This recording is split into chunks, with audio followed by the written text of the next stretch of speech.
A warm welcome to you all this evening. Before we begin the meeting, there are a few housekeeping items I need to cover. Firstly, I need to advise you all that this is a public meeting which will be live streamed for public viewing, and a record of the decision published by the day following the meeting. The press and public are welcome to attend. However, may be asked to leave if there is a requirement to consider exempt information.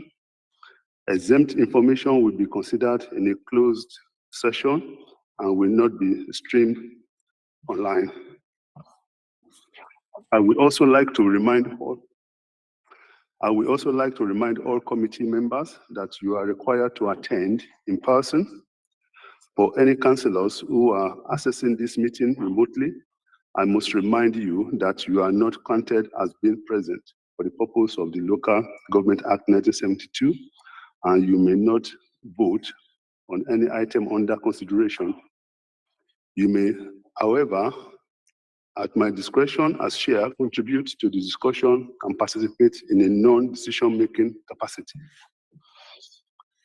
This evening's main agenda starts with the consideration of a paper on the investment strategy review, covering implementation of the multi-asset credit allocation. We will then consider the fund's draft response to government's polling consultation before moving on to consider the treasury management strategy. Following this, we will review the quarterly report and conclude with the high-level monitoring report. Before we begin the main agenda, can we please cover the administrative items, starting with the apologies for absence. So apology for absence have been received from Councillor Chapman, Councillor Radbourne, Councillor Gordon, and Councillor Ayers. Those attending online are Henry and Councillor Adebayo.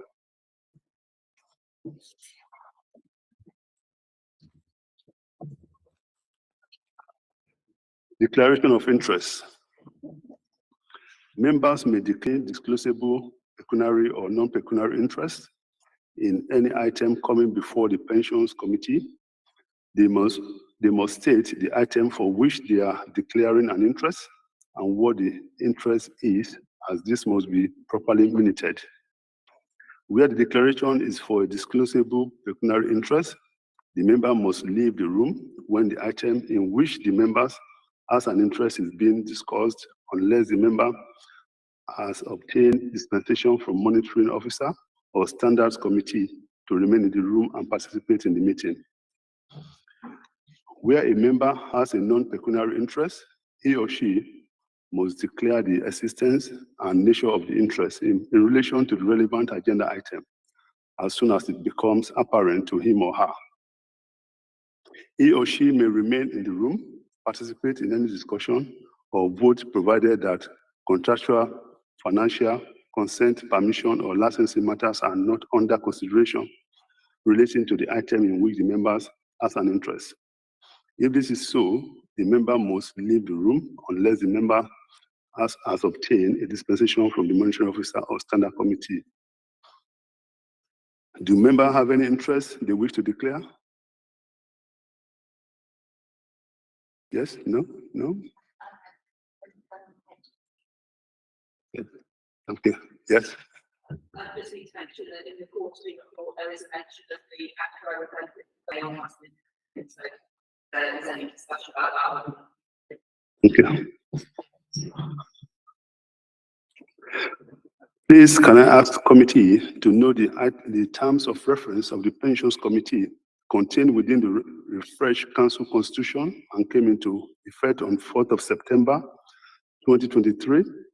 Please note that these do require updating. A timeline for the update will be confirmed with governance services as soon as possible. So can you note the term of reference, members? Not yet. Noted. Consideration of the minutes of the previous meeting. Are there any matters arising from the minutes? Have you seen the minutes? Any matter arising?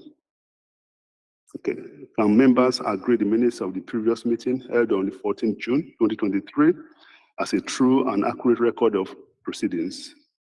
Agreed. Thank you. Agreed. We have agenda item 5, which has been cancelled, which is deputation. So that one has been moved to, move to the next meeting because the people bring the deputation, they are not available to come. So, so we are not taking that one tonight. Yeah.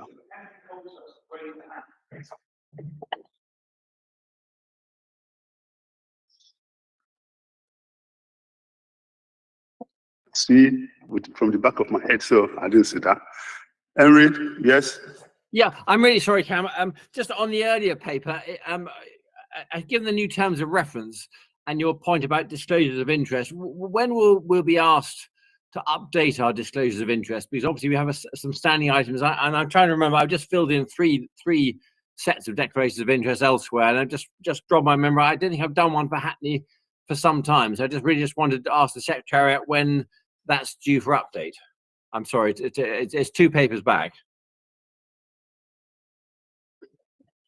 Yep. So we would typically have brought the forms to this committee, but instead this year we are moving to an online version, which you should receive shortly. Okay. So my apologies that that's been held up a little bit. No, that's fine. Thank you.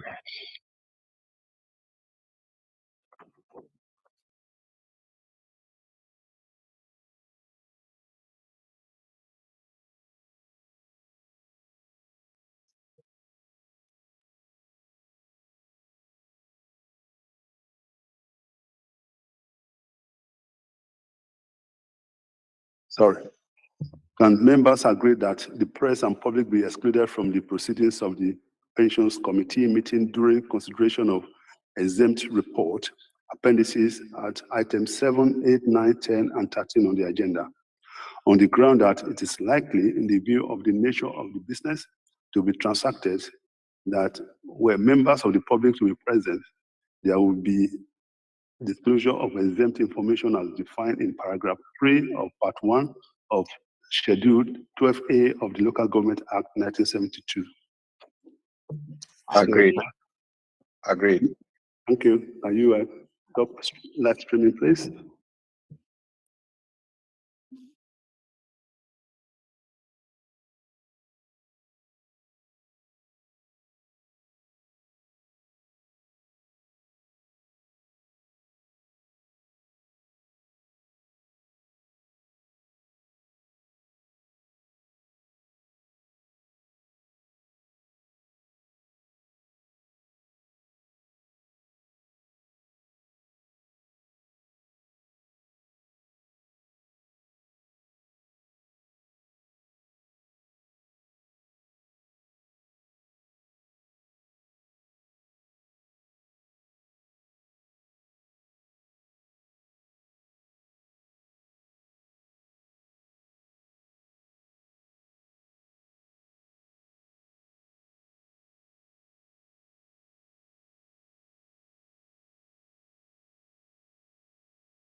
an exempt item, Appendix 5. We will focus particularly on McLeod update within the administration session. This is also covered in the risk register in item 11. Please, could I ask Richard to introduce the report? Thank you, Chair.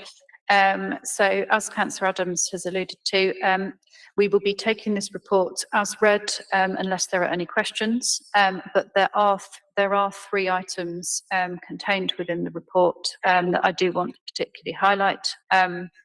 One is McLeod, where Catherine Mayon will be providing a brief update on some of the risks associated with that. We'd also like to just draw your attention quickly to the engagement survey from Reddington, which Jill will very quickly run through. And I'd also like to draw your attention to, if I can just find the right, apologies, trying to find the right report on here as I've got loads of different things open. Bear with me just a second. Tell you what, could I ask Catherine to run through the updates on McLeod? And I will locate the correct section in the report, and I will locate the correct section in the report, which refers to the fund, the fund's asset allocation. But I will bring that to your attention after Catherine has completed her section. Any questions from anybody? So my question, I don't know, maybe you've answered it already, I don't know, about the McLeod. When are we going to see the implementation of that remedy, the McLeod remedy?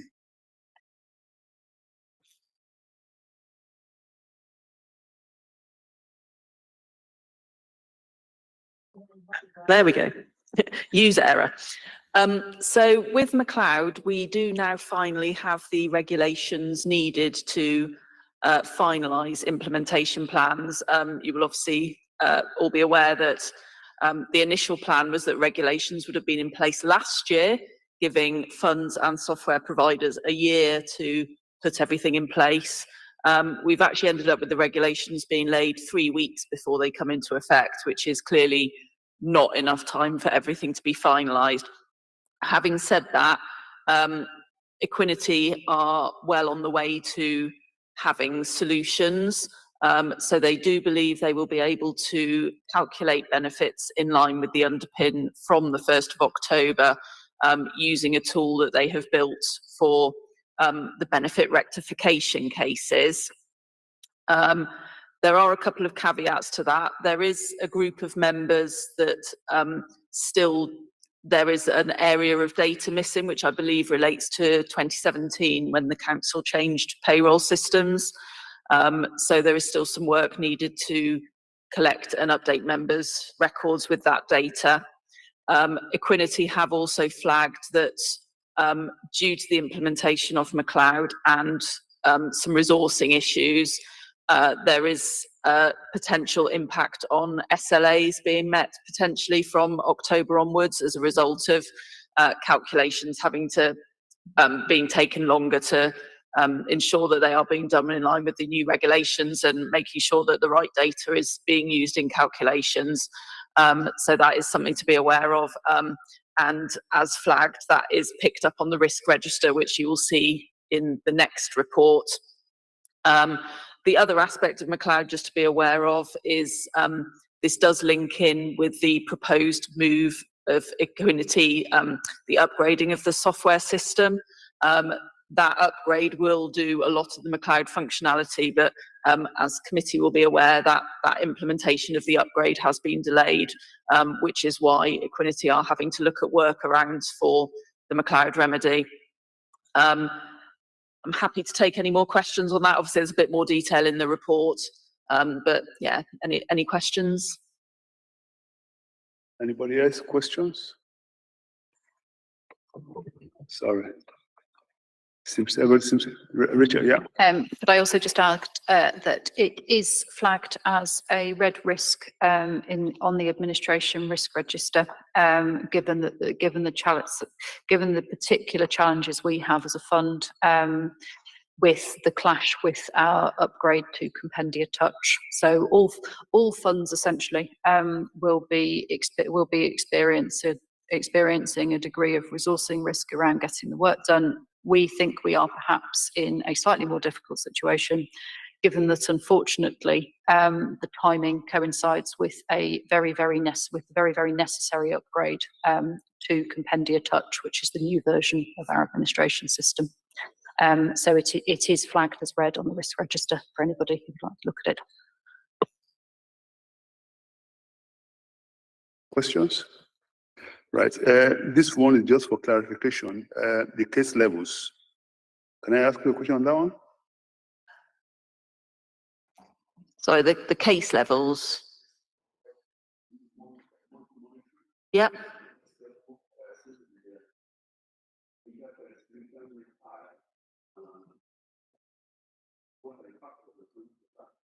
Sorry, what are the factors responsible for that? I think it's just generally members are getting, I think there's been a general trend over the last year that case numbers have been going up. I'm not aware that there is a specific reason for it, other than just members are gradually becoming more interested in pensions. So Equinity are just seeing more cases coming in. Any question from anybody? Okay. No. Frank. Thank you. Over the years, there was a whole lot of issues about the hacking of the system in hacking, and then the Vonage also came into play, which it was also having its own problems. I hope the McLeod system is not going to kind of add another kind of issue. How we're going to use it and that kind of the stuff to the system again. I want to get guaranteed as to how it's going to be more effective in terms of the tool.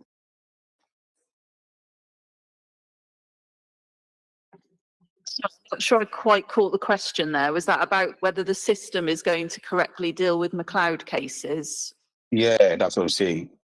Because over the years we've had problems about our the council system of the technology, and hoping that the McLeod is not going to add another problems as well. Yeah, so obviously Equinity are doing lots of testing of the system upgrade. That is part of the reason it has been delayed, that it's not quite been ready to implement yet. So they will be using a workaround in the meantime, but Equinity do have very strict procedures for checking and approving calculations that they do anyway, even outside thinking about McLeod. Obviously all their calculations are checked and approved. So we're not aware that there should be any particular concerns about the accuracy of benefits as a result of this. Thank you. Recommendations. Can members vote? Now we move to agenda item 11, high-level monitoring report, page 139 to 160. Apologies, Chair. We've still got on the quarterly report to cover, if that's okay. No, apologies. We've still got a couple to go. No, that's fine. Thank you. So, if the chair agrees, could we please turn to section 8 in the quarterly update report, which is the investment update. Oh, sorry. I've not got the paper pack in front of me. It is page 48. 48, I think.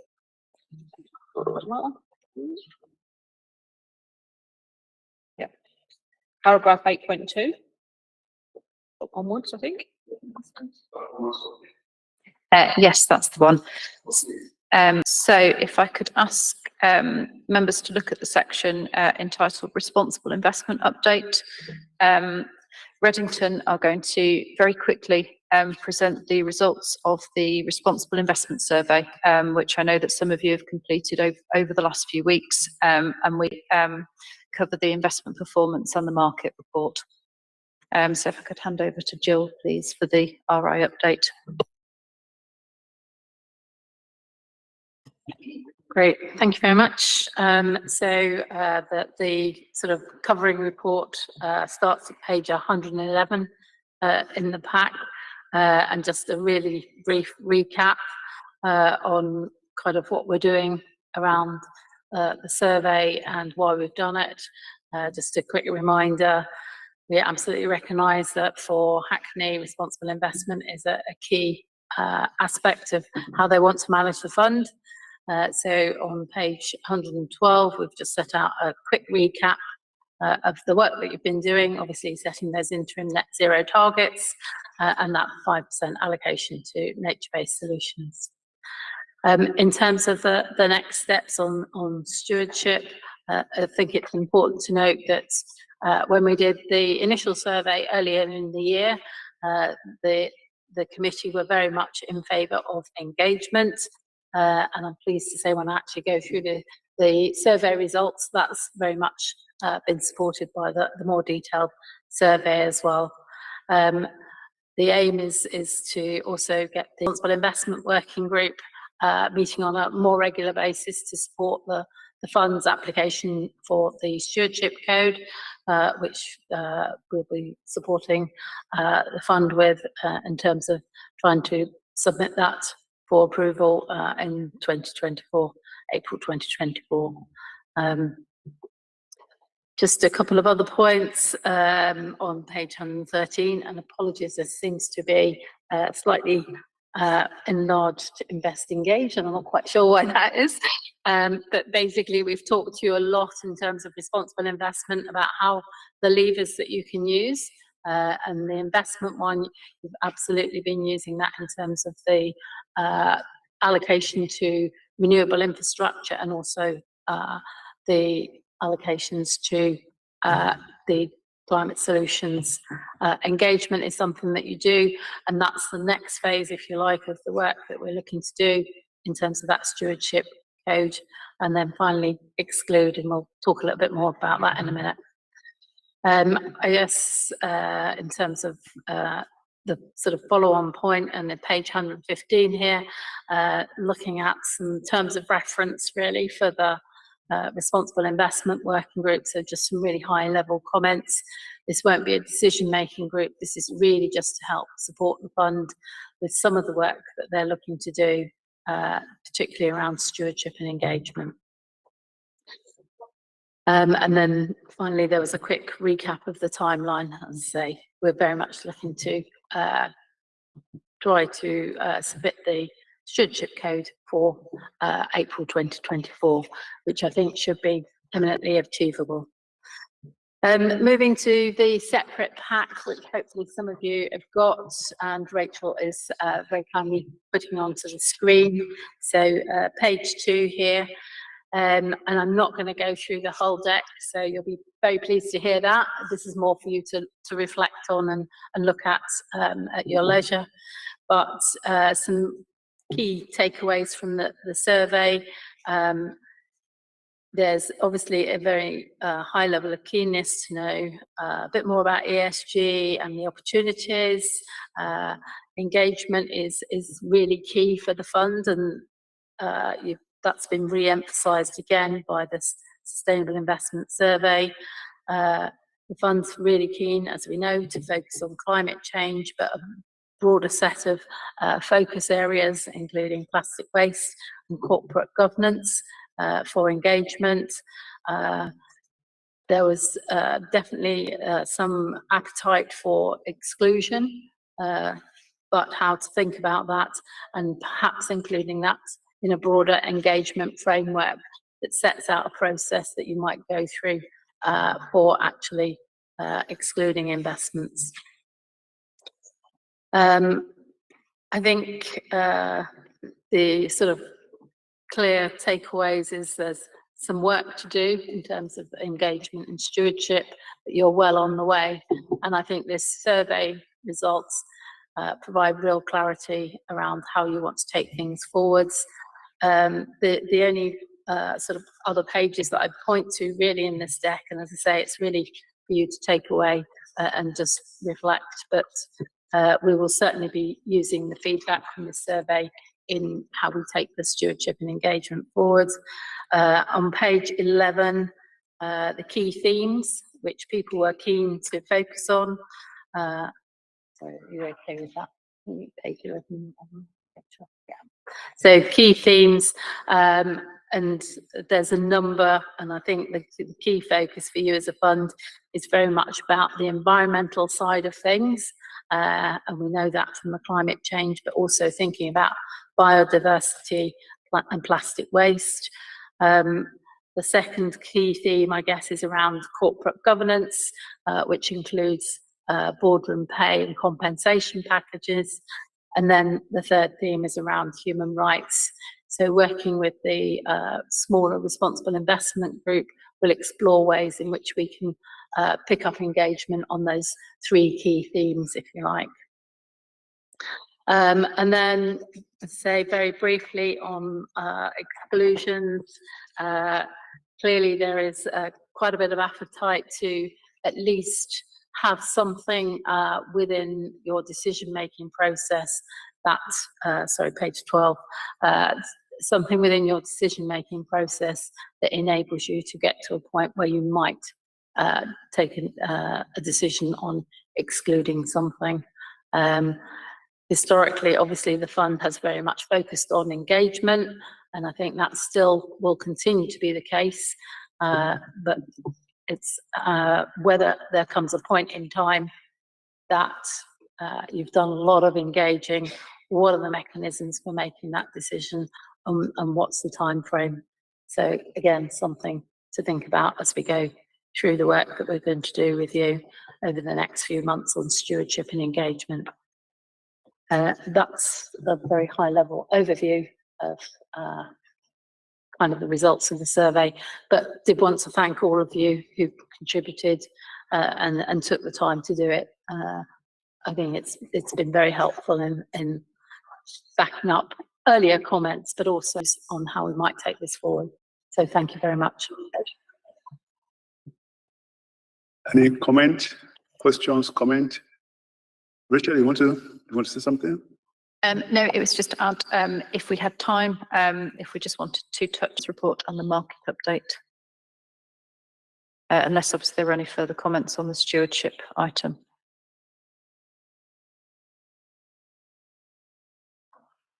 Yes.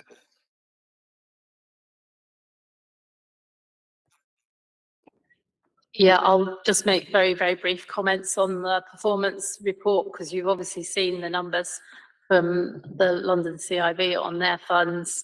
You know, they've said that they are monitoring, and obviously will continue to monitor how well that performs. I guess it is very disappointing. One of the funds that's been particularly badly performing has been the Diversified Growth Fund. But I think as part of the strategy decisions that you've taken, the decision was taken to exit that particular investment, and that will be funding the multi-asset credit investment. In terms of the other mandates, most of the directly held mandates are either performing in line or better than their benchmarks. So not too many issues there. We will be looking a little bit more closely at the bond mandate and giving some further consideration on that. But I'll say on the performance report.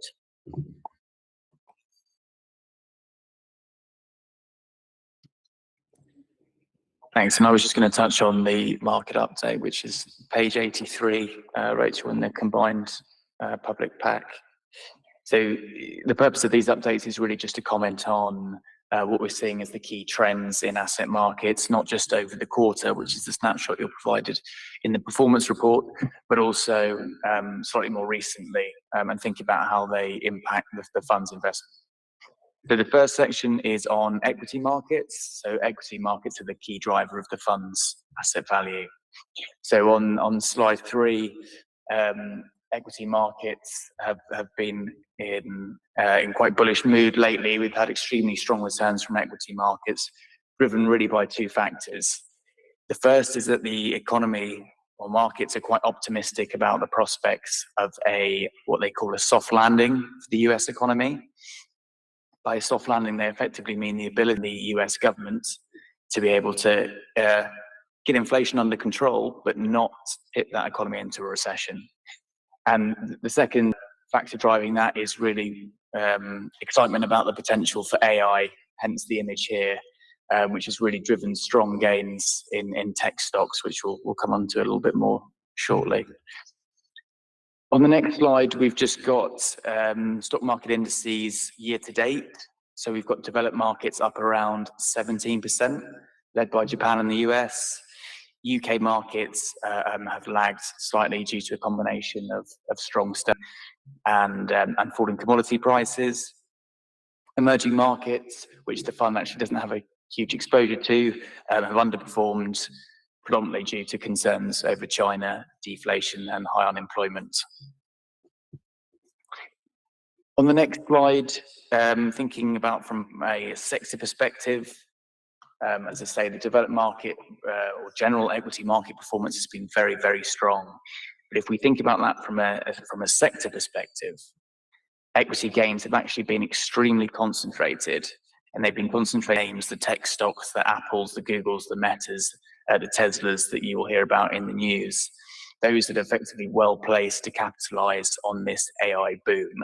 So this chart compares the performance of the largest 7 technology companies and compares that against all the other constituents of the global equity market. So what this does is, to some degree, the strength of the stock market, because we're saying that the stock market is really strong. It's shot up 17% this year, but actually that's only really the case on a very small number of stocks, which are these technology stocks. And the other thing it does is they are so big now, these companies, if you move to the next slide, is that they're actually changing the global benchmark itself. Quite remarkably, these 7 stocks now account for a greater weight in the global equity market index than Japan, UK, China, and France combined in terms of their entire stock markets. Big time, huge. It's a really interesting chart, and I think in kind of 5-10 years' time, will we look back on this and think that was such an obvious bubble? Or will we look back and think actually AI was maybe even downplayed in terms of the changes it's made to how we live our lives, and these companies could be even bigger proportion. But it's certainly a very interesting phenomenon that's driving equity markets. Just touching on inflation and interest rates, these are what drive your liabilities. So within the UK, inflation has continued to dominate, and the PM's agreed to halve it, or has pledged, sorry, to halve it by the end of the year. Those who have been following social media in the last few months might have seen the story around Elon Musk and Mark Zuckerberg, who are due to live stream their cage fight to sort out their differences, which didn't come to fruition, unfortunately. On the next slide, just shows you where inflation is. So we've seen inflation across the developed world now, so across the US, across the UK and the EU. The UK does remain a bit of a laggard again, but we've seen some more positive news recently. It's already been alluded to that there was a CPI print that came out today, which isn't reflected on this chart, but was 6.7%. That was lower than market expectations, which is clearly positive news. Now, fuel prices are coming down. It just means that they are rising, but less fast than previously. But nonetheless, this has raised hopes that there's going to be some relief in store for UK consumers, and also that potentially the Bank of England won't need to raise rates as far or as high as they otherwise would have. Now, there's a Bank of England Monetary Policy Committee meeting tomorrow, so we'll see what happens there. The market kind of 50-50 on whether the Bank of England raise rates again tomorrow by 0.25%. On slide 10, this chart just compares UK CPI, which is the blue line, and producer prices lagged by 4 months. This has historically been a very good leading indicator from where inflation is going to move in the UK. And based on the falls we've seen in terms of the input pricing to producers, this implies that actually we should continue on this trajectory, i.e. we would expect to see inflation fall even further from where we are today. On slide 11, One issue that the Bank of England are still quite concerned about, though, is wage growth. Wage growth is growing extremely quickly in the UK, and regular pay rose actually at the highest rate since the ONS began measuring those statistics 22 years ago. So the fear is that this will cause kind of second round effect, or like wage price spirals, where companies have to pay their employees more. The companies then have to increase their prices in order to protect their margins, and then employees ask for more money again. So it's a never-ending cycle, the wage price spiral, which can really exacerbate inflation and make it quite sticky. On slide 12, just looking across the various regions, we've seen rate hikes, not just in the UK clearly, but also across US and across the EU. I think the difference, if we come to slide 13, is market expectations of where they're going from here. So markets now really expect the Federal Reserve in the US and the European Central Bank for the EU to pause rate hikes from here, i.e. we've hit pretty much the terminal rate, the highest rate that interest rates will go in these areas. Within the UK, as I say, quite possible tomorrow, and potentially even one further rate rise towards the back end of this year. We'll see. Just turning quickly to the US economy. The US economy has really been a talking point in markets because of this soft landing point I mentioned earlier. The US is the largest driver ultimately of global markets. The fund is a globally diversified investor, and so the US is strategically important to how the assets behave. So despite the sort of speed and severity of the interest rate hikes that we've seen in the US and elsewhere, which have really been unprecedented, actually investors have been pretty surprised at just how resilient these economies have been in the US in particular. So real GDP growth actually accelerated in the second quarter of 2023. If we turn the clocks back a year, almost all economic commentators were saying that there's going to be a recession in the year. It would be quite a severe one. That obviously hasn't happened in actuality. However, the scope for further sort of fiscal stimulus in the way that there has been over the last few years is going to be limited in huge volume of debt from the US government that will obviously need to be serviced. A lot of that due to some of the Biden policies that have come in over the last couple of years, for example, the infrastructure bill, which represented an enormous increase in public expenditure. So this debt burden is going to be quite difficult for the US to manage. Partly reflecting that on the next slide is something that, again, that's already been alluded to in that the US have been formally downgraded by one of the large rating agencies, the second agencies to bring the US down from that kind of top level, i.e. most creditworthy, most risk-free rating of AAA, and bringing that down, reflecting the fact that the US is so indebted. On slide 18, it's worth noting that while the US is showing particularly strong GDP, is it a case that this recession is just being pushed down the road? So if we look at history, and we look at instances where the US Federal Reserve have increased interest rates by 500 basis points, i.e. 5%, within 1 year, 93% of recession. Within 2 years, it's 100%. So is it a case that while we're not seeing a recession today, there is one coming on the horizon? And one further slide on the US on slide 19 is just the potential for a second spike in inflation. So while the Fed has been relatively successful in the US, this CPI is shown as the gold bar on this chart. The blue line is actually what happened in the 70s, where inflation spiked. They got it under control, very similar to what's happening over the last few years, but it subsequently ran away and spiked even higher. And that is going to be the risk in the other developed market economies, that even if they can get it under control now, it might jump back if rates aren't kept high enough, potentially.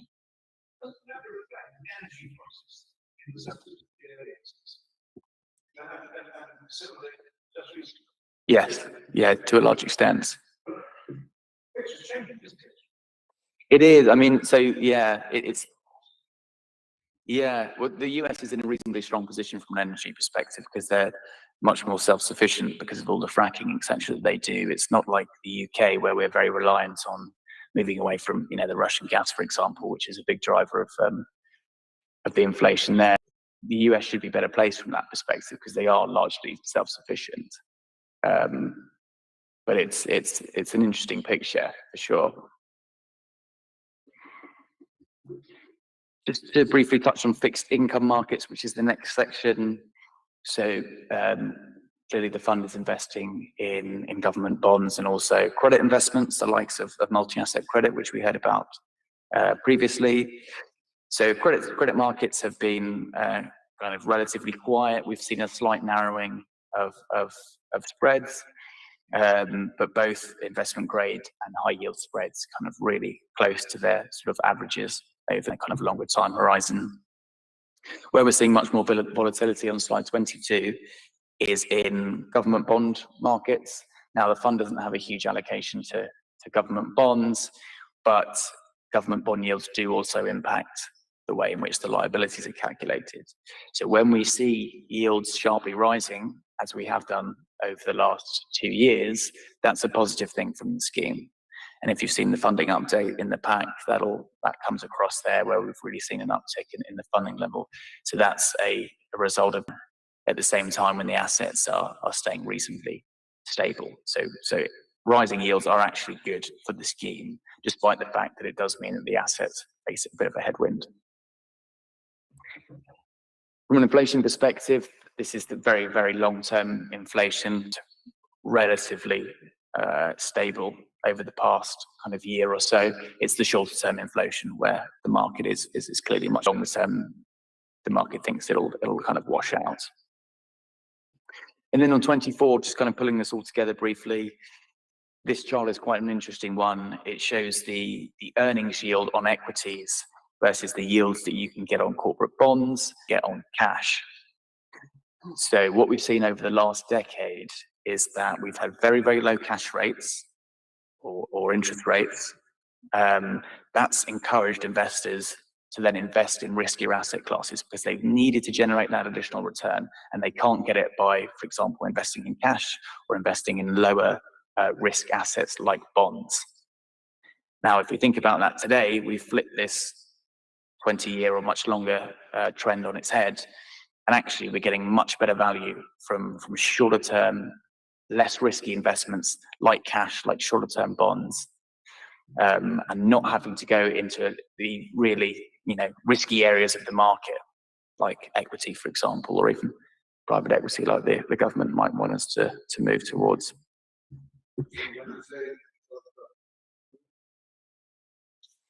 Well, I mean, anywhere up to the kind of 5-year points, the yield curve at the moment is quite inverted at very shorter tenors. So anywhere from kind of 3 months up to sort of 3 to 5 years, the yields are extremely high and then actually come down slightly as you go further out. Usually you'd expect the opposite, because if you invest for a longer time period, you should be compensated for having your assets locked up for longer. So that's quite an interesting phenomenon, but it's over quite a few different time horizons at that shorter end of the scale. And then final slide, you'll be happy to hear, 26, just to touch on briefly, is the who cares, what are the key takeaways, how does it impact the fund? So on equities, they've had an extremely strong run in 2023, but again, that's masked by that concentration risk, by that kind of handful of stocks having a very, very, very good year. So is that kind of boom sustainable or not?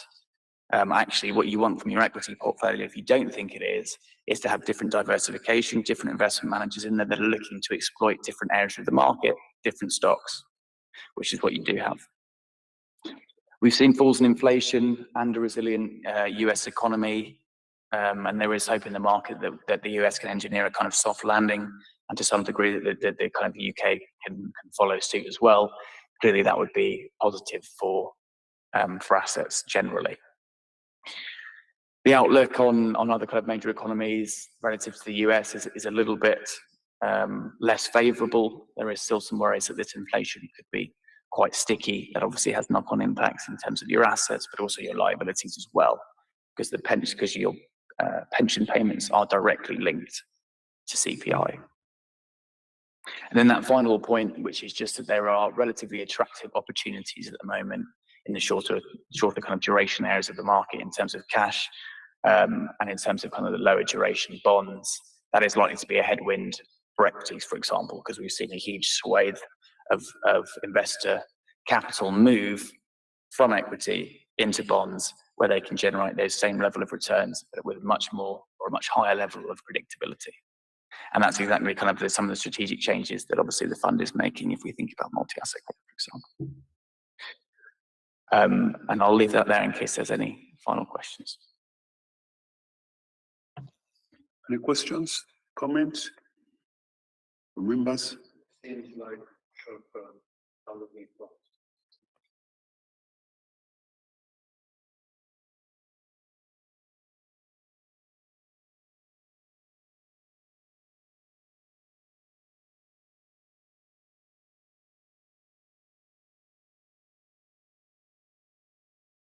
Yeah, I mean, I think bonds across the piece are looking like pretty good value at the moment. With bond investments, it's quite important as to the initial yield that you buy when you go into it. Because if you get that yield on day one, that is the yield that, as long as there's no defaults, will be paid over the life of the bond. So the yields that LSIV was showing earlier in the MAC product, we're talking about 8, 9, 10% yields. That's a really healthy, attractive yield to increase the returns, and also, of course, to pay members. That's it. Are we still going to do, Rachel, are we going to do the responsible investment survey? That's what we've done that one before. So we've covered the responsible investment survey. I have one final point to make on the quarterly update report, which is in section 8.1, which covers investment strategy and policy reviews. It's really just to bring the committee's attention to the fund's asset allocation as at the 30th of June 2023. And the key feature you will note that of what we look at is we look at the fund's target allocation, as you've agreed in the investment strategy review. And then we look at the fund's actual allocation against that. And the key feature that you'll note is that we are really very significantly overweight equities. We also have a number of other smaller over and underweights. Some of those can be easily explained by the fact that they are new mandates that we haven't yet funded or made an implementation decision. So that's the multi-plus credit, the impact property, and the nature-based solutions. If we are also underweight private debt and senior loans and infrastructure, and that is simply because those mandates are being slowly drawn down. So essentially, some of the underweights are very tolerable, but essentially the flip side of that is the overweight equities, which has extended for quite a long period of time, and B, is now really quite significant. What we have spoken to Reddington about and are taking some advice on is temporarily increasing the allocation to bonds to improving generation and reduce equity risk, whilst we take implementation decisions on the other. So that is something that we can provide the committee with an update on at the next meeting. I just wanted to draw your attention to the equity overweight and just reiterate that we do have plans in place to address that. So unless there are any questions, that was the end of my comments. Thank you. Are you going to make some comment about the stewardship code, so that we can just finish that chapter and just move on because of time? So I think we've covered the stewardship. I think we've covered the stewardship code aspects in Jill's report. So the update to the timeline is contained in, I think it's Appendix 4 from Reddington, that Jill's run through quickly. Thank you. So any comments, any questions from members? No. So recommendations Can members know the content of the report? Right. Noted. So move swiftly to agenda item 11. So high-level monitoring report, page 139 to 160, the following. This follows on from the previous quarter update report and presents a snapshot, the fund's performance against some key measures. Please, could I ask Rachel to do? So this report can largely be taken as read, unless there are any key questions on it. Does anyone have any questions, comment? Right, we go to recommendations. Can the committee consider and note the progress against the business plan, task and actions and agreed budget, the current measures on the strategic objectives scorecard, the risk register and risks identified, the breaches register? Yes, committees, can you? Noted and agreed. Thank you. Any other business? The share considered to be urgent? No other business? No? Okay, thank you. Agenda item 13, consider of the exempt minutes of the previous minutes. And members agree the exempt minutes of the previous meetings held on the 14th of June 2023 as a true and accurate record of proceedings. Agreed. Thank you. The day has not been set. That's the end of the meeting. Closed. Thank you. See you next time. Good night. Thank you. Good night, everyone.